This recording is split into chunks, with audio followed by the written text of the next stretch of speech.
mbere na mbere mbaje kubashimira ko mwitabiriye ubutumire bwacu mukaba mwemeye kubana natwe kuri iki gikorwa cyo ku launchinga cyangwa se gutangiza ku mugaragaro Miss Rwanda 2022. Ntatinze rero kuri uyu munsi kuri gahunda hariho ibintu byinshi, ariko nkuko twagiye tubiganiraho mu ma press conferences yandi yashize, ntabwo ndi bugiye kwinjira cyane muri details za Miss Rwanda, aho yavuye, uko byagenze, kuko nibaza yuko ku bantu bari hano izo ni details mufite muzi cyane kuko ni urugendo twagendanye mu myaka yose yashize. Nibaza yuko kuri ubu ngubu twahera kuri recap y'umwaka washize muri 2021. Muri 2021 hatowe nyampinga w'u Rwanda witwa Ingabire Grace. Yabashije gukora projects nyinshi zitandukanye, ariko icyo yashyize imbere cyane cyangwa se icyo yumvaga kimuri ku mutima cyane yari dance, kubyina. We abisobanura nka expressing yourself through movement, kwi-exprima bigendeye mu mbyino no muri art. Sibyo gusa rero yakoze, yabashije gukora ku mushinga we twita Beauty with a Purpose Project. Iyo Beauty with a Purpose Project yayikoranye na Africa Improved Foods.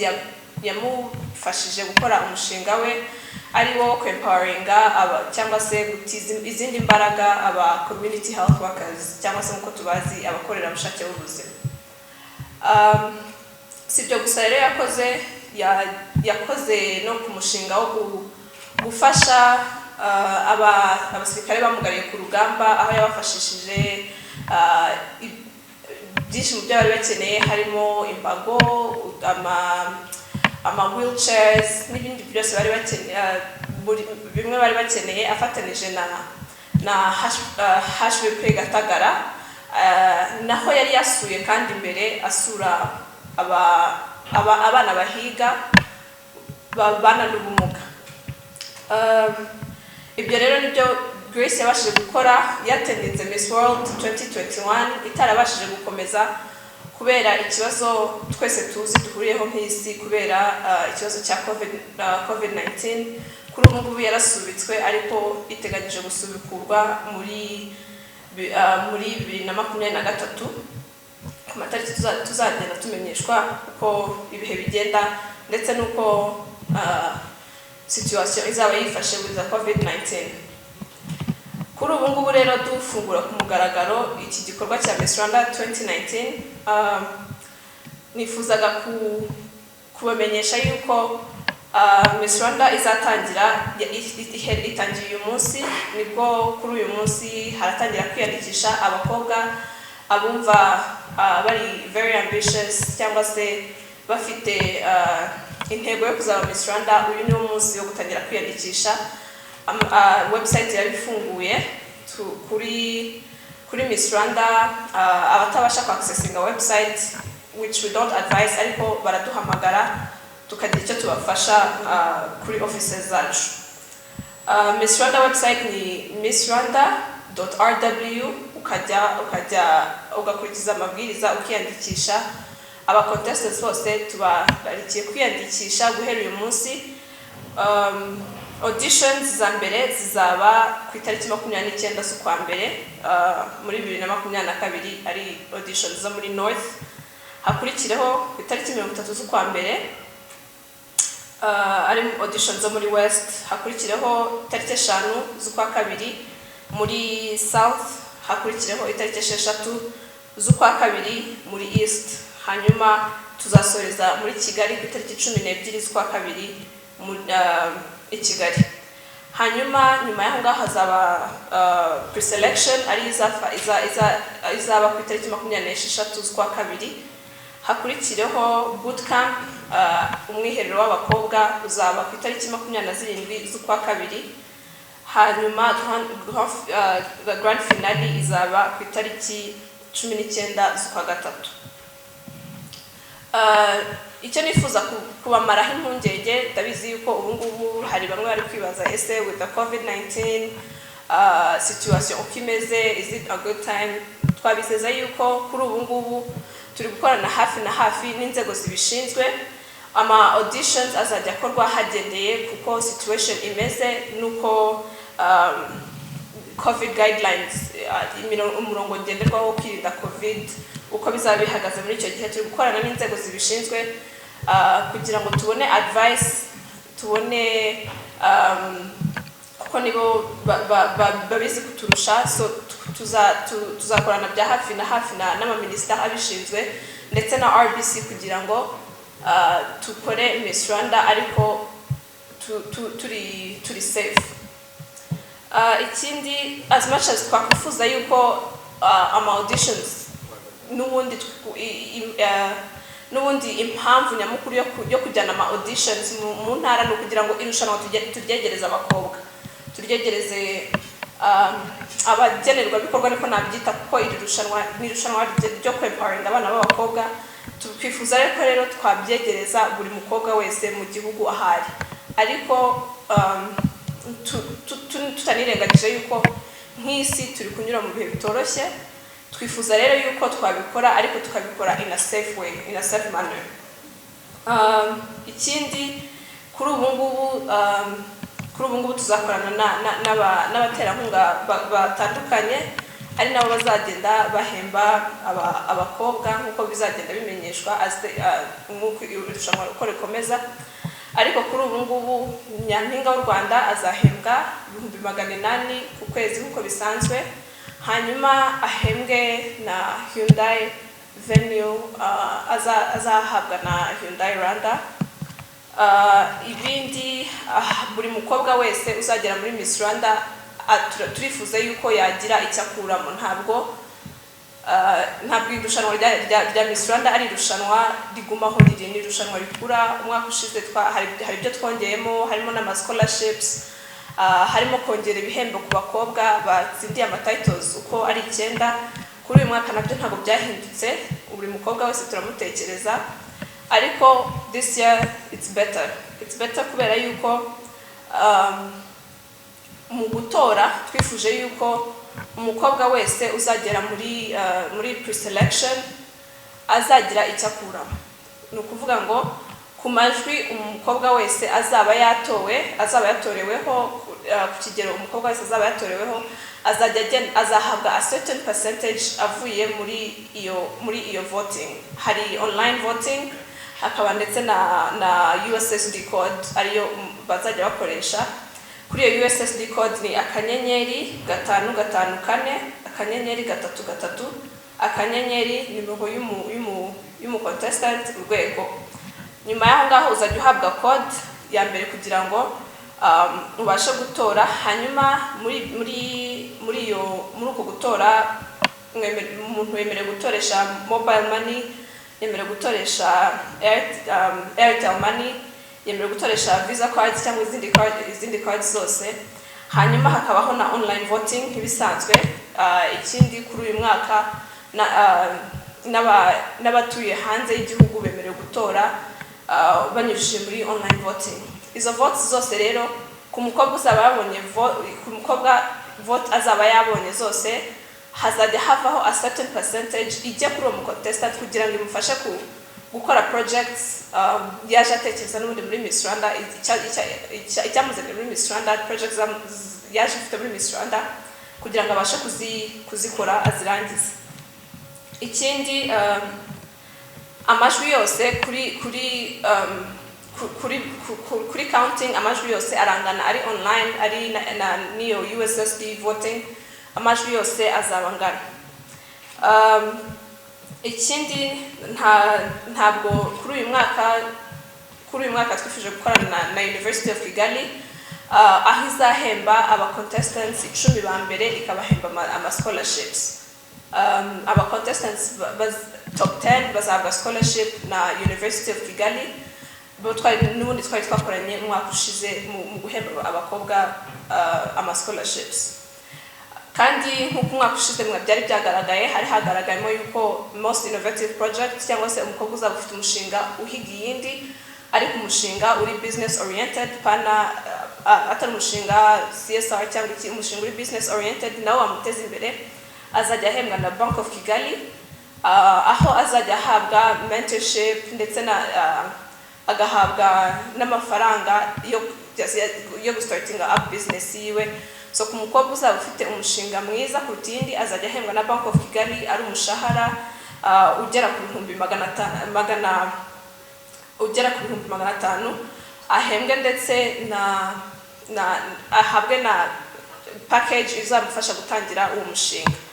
Kuri uyu mwaka rero dufitemo abaterankunga bashyashya harimo Forza Gaming hakazamo na Primus.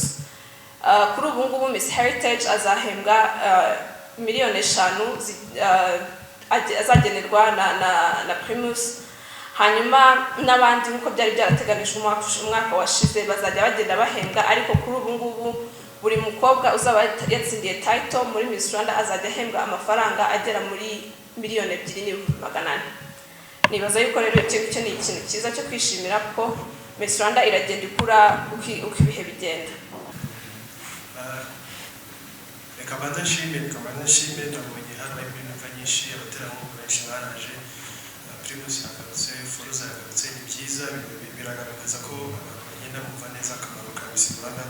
Imana ishaka kubaza kujyanye na percentage muvuze ushize umwana w'umukobwa agiyemo matora ibaze neza twabanye yakoresheje hafi 2018 ariko yatashye abaramasa byabaye cy'ubuhanza ariko no munsi mwavuze yuko noneho percentage z'amatora bagiye kuzitaba cyane. Dufata urugero umukobwa ndanamuka tubamo kuri internet amajwi runaka percentage zingana gute kuri SMS nagira amafaranga y'u Rwanda 5 wenda nka family yiwe yakoresheje muzamuha nangana. Murakoze. Irene hano ni ikibazo gikomeye cyane ishyano. Murakoze cyane kuba mwatumiye hano muri press conference yo kugira ngo mutumurikire ko Miss Rwanda 2022 bigiye gutangira. Turabashimira cyane by'ukuri ni igikorwa cyiza cyane twisangamo tunishimira cyane ariko ikibazo nshaka kubaza njyewe na Rwanda nyamwinshi kubera iki kuri inshuro mu buryo bwo gutora mwakoresheje uburyo bwo gutora hakoreshejwe mobile money na Airtel money atari uburyo bwa SMS nk'ibyari bisanzwe murabitubwiraho. Hanyuma wenda ikindi muratubwira ese n'uburyo mu majonjora cyangwa se edition hazabaho kongera kwiyandikisha abakobwa bagafata amavideo umukobwa umwaka washize byakorwaga bakaba bafata amavideo bakayohereza kuri email mwari mwatanze then mwe mukakora selection according mugendeye kuri wenda kuko mwabonye cyangwa se ko mwamwumvishe cyangwa hazabaho selection iri physical muzaba muhari amazi ku maso. Murakoze cyane. Tuza kugeraho icyambere cyo Miss Rwanda abona benefits nyinshi zitari umushahara gusa. Kuri ubu ngubu umushahara we ni 800 bitabuje kuzazamuka kumanuka ko nta muzigero umanuka ariko as time goes on uko irushanwa rigenda rikura umushahara nawe uzagenda wiyongera ariko kuri ubu ngubu turagira ngo buri mukobwa wateninze Miss Rwanda ugize ikamba tsindira tubanze nabo empowering muri financial means babone nabo iyo mishahara. Kuri ubu ngubu Miss Rwanda aracyari ku 800 bitabuje ku mwaka utaha cyangwa se mu yindi myaka nk'ibiri ibintu byarabaye biga kurutaho imishahara iziyongera ntabwo iri static ntabwo guma uri urakura kuko nko mu myaka yashize ntabwo byari 800 hari igihe byigeze kugera umushahara utari 800 warazamutse ubu ngubu kimwe no kuzamuka mu yindi myaka iri imbere kandi koko nkuko bivuze they are here to stay. Ikindi Janvier yari yabajije cyambere na mbere urakoze gushima kubibona bigenda neza. Ikindi wari wabajije ni kuri percentages za voting zaba directed ku mukobwa. Watanze urugero rwo mu myaka yashize aho abantu batorwaga ntibagire icyo batahana ariko nkuko nakomeje kwivuga Miss Rwanda irakura Miss Rwanda ni irushanwa rikura, twifuza yuko umukobwa wese uryatendinze urijemo yagira icyo akuramo, atari Miss gusa, atari bisonga, ariko buri mukobwa wese wakandagiye muri irushanwa akagira uko abonamo benefits. Kuri ubu ngubu rero kuri percentage buri mukobwa kuri buri level guhera muri pre-selection kuzamuka kugera muri mu bihe bindi bazaba batora kuri final no muri bootcamp byose, abakobwa bazajya bagenda babona 20%, 20% y'amafaranga yamutoye. Donc tuvuge niba kandi ntabwo ari online gusa cyangwa USSD gusa, aho byatowe hose azajya agenda abona 20% y'ayo majwi yose yabonye. Nizere ko icyo nicyo gisubijwe, ni 20% y'amajwi yose yamutoye. Ariko ngira ngo clarifying neza, gutorwa bizaba ari hazajya hakorwa online voting ndetse n'iyo USSD nari nababwiyeho yuko ari akanyenyeri 554 akanyenyeri 33 akanyenyeri umubare w'umukobwa ushaka gutora hanyuma urwego. Izi nzira zose rero zizakoreshwa gutora umukobwa, ariko akarusho karimo kuri uyu mwaka kubazareba final aho waba uri hose, twizere yuko no muri bibaye byiza no muri salle cyangwa se kuri venue haba hari abantu, ariko bitanabaye uzaba ari gukurikirana Miss Rwanda wese hari slot yo guhereza umukobwa amahirwe wifuza yuko akomeza cyangwa ahabwa automatic pass. Tuvuge niba ari muri pre-selection kugira ngo ahabwe automatic pass imujyana muri bootcamp, mwebwe muzaba mubirebera mu rugo, abanyarwanda bazaba biberera mu rugo, bemere guhereza amahirwe umukobwa yo kwita abona automatic pass. Tuzagenda tubibasobanura neza mu minsi iri imbere, ariko abanyarwanda bamenye yuko gutora umukobwa ushyigikiye, gutora umukobwa ubona ufite the potential yo kuba yaba Miss Rwanda, namwe biri mu maboko yanyu nk'abanyarwanda kumuhesha automatic pass imukura ku rwego rumwe imujyana ku rundi. Nsubiza ikibazo Alex yarabajije, ibyo gutora hakoreshejwe mobile money, Airtel money na cards. Nibaza yuko kuri ubu ngubu nkuko nabivuze irushanwa rirakura, ntabwo tuzakomeza dutorera kuri SMS buri munsi, ntabwo tuzakomeza dutorera online buri munsi, hagomba kuzamo n'udushya nko kuri SMS. Hari umuntu wenda utabonaga kuko atora kubera wenda afite amafaranga kuri carte cyangwa se iki. Kuri ubu ngubu rero birafunguye, watora ukoresheje Airtel money, ukoresheje mobile money, ukoresheje carte Visa card zanyu, umuntu yatora. So twifuza yuko gutora umukobwa bitaba limited n'uburyo bwo gutora ko wabuze gutora. So twabigize a broader thing kugira ngo uko waba ufite means zose waba ufite watora umukobwa.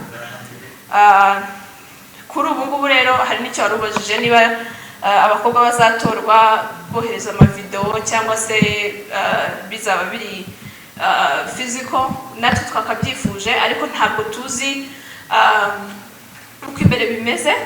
Mboneraho no kubasaba abanyarwanda bose kugira ngo dukomeze dufatanye turwane intambara imwe twirinda covid. Mu mwaka ushize byabaye kubera yuko ntabwo twari kubikora, mwarabonye situation uko yari imeze.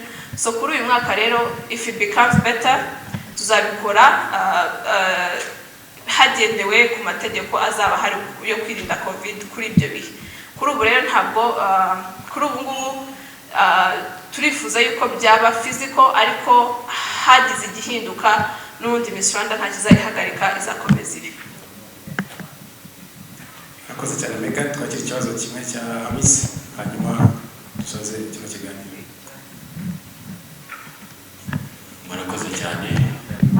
Banyita Hamisi Sango, korera Radio ndetse na TV10. Ndabashimire Rwanda Special Backup ndetse n'abafatanyabikorwa bayo muri rusange mu gikorwa cyiza cyo gutegura irushanwa rya Nyampinga w'u Rwanda 2020. Ndifuza gufata uyu mwanya mbaze ikibazo Rwanda Special Backup ndetse na Kaminuza ya Kigali. Ikibazo cyanjye ubu ngubu hari kwiga abakobwa 9. Turabizi ko kaminuza ya Kigali abakobwa bose babashije gukomeza muri bootcamp. 20 bahabwa amahirwe yo kwiga muri kaminuza ya Kigali, ariko ubu ngubu hari kwiga abakobwa 9. Abandi bagiye byagenze bite? Hanyuma no kuri inshuro n'ubundi bari gukorana na Rwanda Inspiration Backup. Ese 20 biga umwaka umwe, indi myaka bimeze bite? Murakoze cyane. Babashije kujya muri University of Kigali. Kuri uyu mwaka washize abenshi bari babonye twari ku bufatanye na University of Kigali hatanzwe scholarships zigera muri 20, ariko bitabujije yuko hari abari bararangije kwiga batendinze irushanwa bararangije kwiga, hari ababonye ama scholarship hanze, hari abari bari kwiga ku bindi bigo bakomerejeyo. So rero iyo uhaye umuntu impano cyangwa kado nta n'uko umuforsa kuyikoresha, hari abazikoresheje bari bazikeneye, abandi bagiye bajya hanze, bajya kwatendinga ibindi bigo cyangwa se baranarangije. So nta specific reason hari abataragiye kwiga kuri University of Kigali. Ikindi kuri scholarships 20 zatanzwe umwaka ushize bazakomeza bige imyaka 3 nkuko University of Kigali ibigena. Hanyuma abandi kuri uyu mwaka hazahabwa top 10 mu myaka 3 ikurikiraho. So buri mwaka guhera muri uyu mwaka ugiye kuza wa 2023 hazahabwa scholarship abanyeshuri 10, umwaka uzakurikiraho hahabwa abandi banyeshuri 10, n'undi mwaka uzakurikiraho hahabwa abandi banyeshuri 10. Ibyo byose ubikombaninze biragera muri scholarship 50 University of Kigali izaba yaratanze. Ndizera yuko icyo gisubijwe. Ibindi nizera yuko twagize ibihe byiza, abaterankunga bacu mwakoze kwitabira buno butumire, ndetse n'ama media house batumiye, mwakoze mwese kuza. Ahandi Noheli nziza, umwaka mushya muhire, tuzayirye neza twirinda covid, twirinda n'abacu covid, tugendeye ku mabwiriza n'amategeko uko leta izaba yabitugeneye. Mwakoze cyane. The Choice Live. Mango 4G yakuzanye telefoni y'amatushe yitwa Keza 4G smartphone. Iyi noneho nirurangiza. Kukirimo WhatsApp, Facebook, Twitter, YouTube n'izindi programme za Google. Ishuri ibihumbi 36 bya internet ya mezi 12 tuguhereze telefone ku buntu. Ku bindi bisobanuro wagana iduka rya Mango 4G rikwegereye cyangwa ukaduhamagara kuri 25 50. Mango 4G, truly 4G network.